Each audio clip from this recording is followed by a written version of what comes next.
Përse u krijua njerëzimi? Një nga atributet më të mëdha të Allahut është urtësia, dhe një nga emrat e tij më të mëdhenj është El Hakim, i urti. Ai asgjë nuk e ka krijuar kot. I lartësuar dhe i patëmeta është Allahu. Ai krijon gjërat për arsye të mëdha, plot urtësi dhe për qëllime sublime. Ata që arrin t'i kuptojnë, i kuptojnë ato, dhe ata që nuk arrin t'i kuptojnë, nuk kanë për t'i kuptuar. Allahu na ka treguar në librin e tij fisnik se nuk e ka krijuar njerëzimin pa qëllim dhe nuk i ka krijuar qiejtë dhe tokën pa urtësi. Allahu i lartësuar thot: Mos vallë keni menduar që ne u kemi krijuar kot dhe që nuk do të ktheheshit tek ne për t'u gjykuar. I lartësuar është Allahu, sundimtari i vërtet. Nuk ka Zot tjetër të vërtet përveç Atij, Zotit të Fronit Madhështor. Surja Mu'minun 115-116. Ne nuk e kemi krijuar qiellin dhe tokën e ç'gjendet në mes tyre për të luajtur pa qëllim. Surja Enbiya 16. Ne nuk i kemi krijuar qiejt, tokën edhe çfarë gjendet midis tyre për t'u zbavitur. Ne i kemi krijuar ato me qëllim të plot, por shumica e tyre nuk e din. Surja Duhan 38.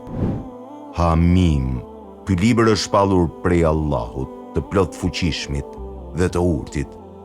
Ne i kemi krijuar qiejt dhe tokën dhe çfarë gjendet midis tyre, me qëllim të plot dhe me afat të caktuar. E megjithatë, mohuesit shmangen nga ajo që u është paralajmëruar. Surja Ahkaf 1:3. Ashtu siç është provuar se ekziston urtësi brapa krijimit të njeriut nga pikpamja e shariatit, ligjit islam, kjo gjë është provuar edhe nga këndvështrimi arsyes.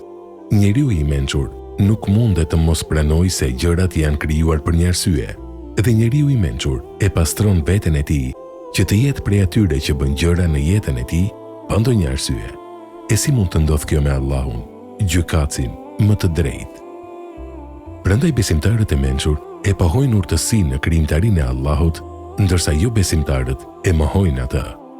Allahu i lartësuar thot: Me të vërtetë, në krijimin e qiejve dhe të tokës dhe në ndërimin e natës e të ditës, ka shenja për mendimtarët, për ata që e përmendin Allahun duke qëndruar në këmbë, ndenjur ose shtrirë, dhe që meditojnë në krijimin e qiejve dhe të tokës, duke thënë: O Zoti ynë, ti nuk i ke krijuar këto kot, lartësuar qofsh nga çdo emet.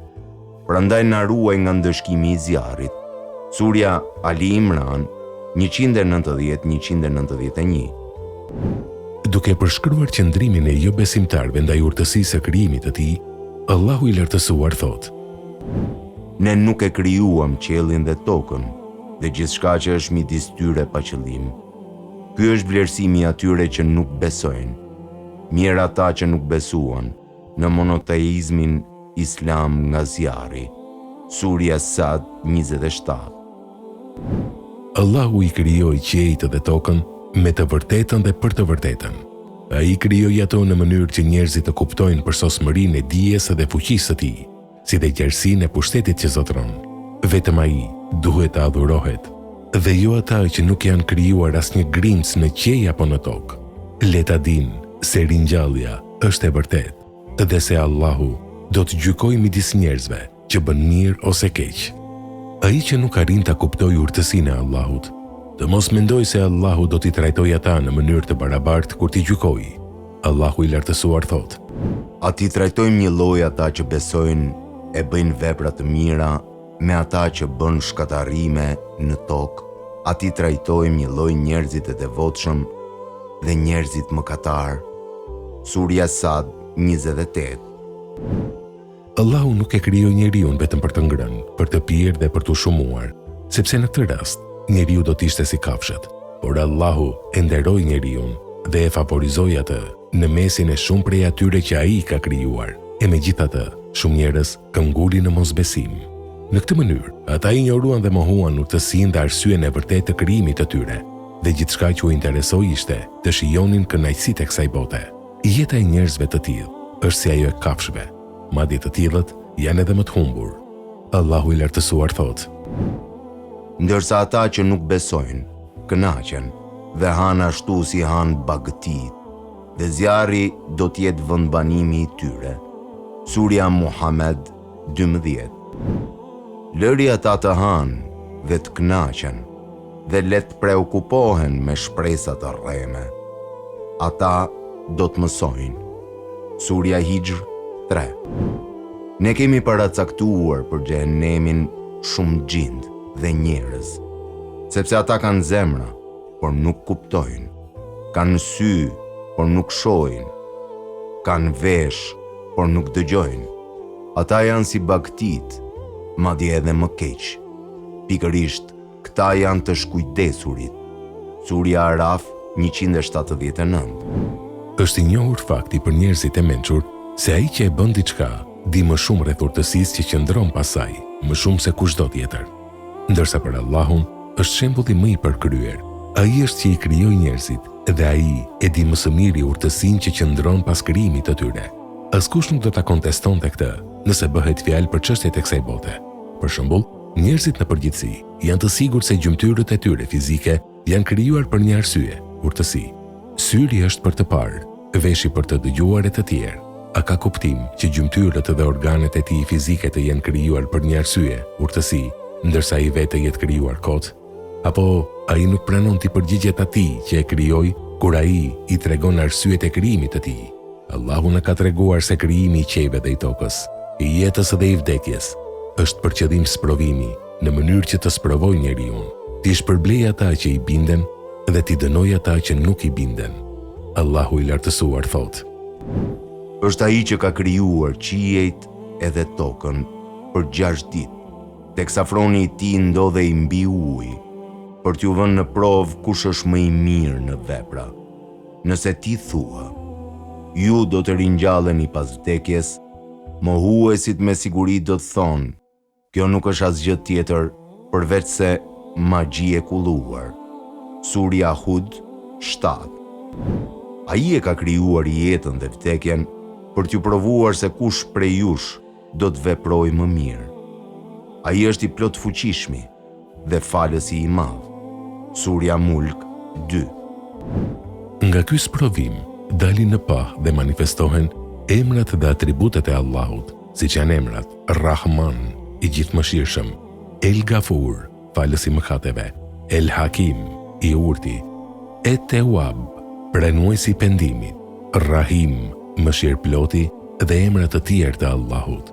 Një prej arsyeve më të mëdha për të cilën Allahu e krijoi njerëzimin, e që njëkohësisht është prej sprovave më të mëdha, është urdhri për të pohuar njëshmërinë e tij, teuhidin, dhe për të adhuruar atë, të vetëm, pa i shoqëruar askënd në adhurim.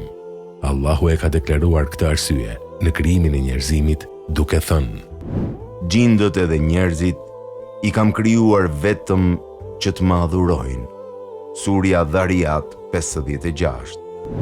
Ibn Kathiri, Allahu e mëshiroft, në komentin e këtij ajeti thotë: I kam krijuar në mënyrë që t'i urdhëroj për adhurimin ndaj meje dhe jo se kam nevojë për ta. Ali bin Abi Talha përcjell nga Ibn Abasi vetëm që të më adhuroj, do të thonë që ta pohoj adhurimin ndaj meje me dëshirë ose pa dëshirë. Kjo është përzgjedhja e Ibn Xheririt, ndërsa Ibn Xhurejxhi ka thënë, do të thonë vetëm që të më njohin mua.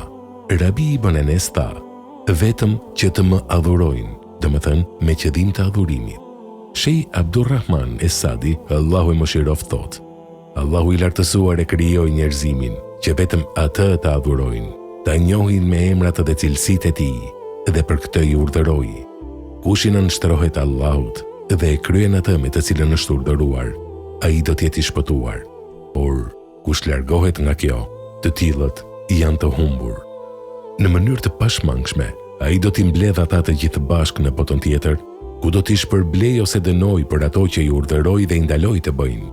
Prandaj Allahu na tregon se si idhujtarët, politeistët, e mohuan shpërblimin dhe ndëshkimin duke thënë: Por nëse do t'u thuash atyre, ju me të vërtet do të ringjalleni pas vdekjes, ata që nuk besojnë me siguri do të thonë: kjo nuk është gjë tjetër, veçse një magji e dukshme. Surja Hud 7. Pra, nëse do t'u thonit këtyre njerëzve dhe do t'u flisnit për ringjalljen pas vdekjes, ata nuk do t'ju besojnë. Përkundrazi, do t'i refuzonin fjalët tuaja me forcë dhe do të mohonin mesazhin që sollet dhe do të thoshin: kjo është magji, por në fakt kjo është e vërteta e qartë.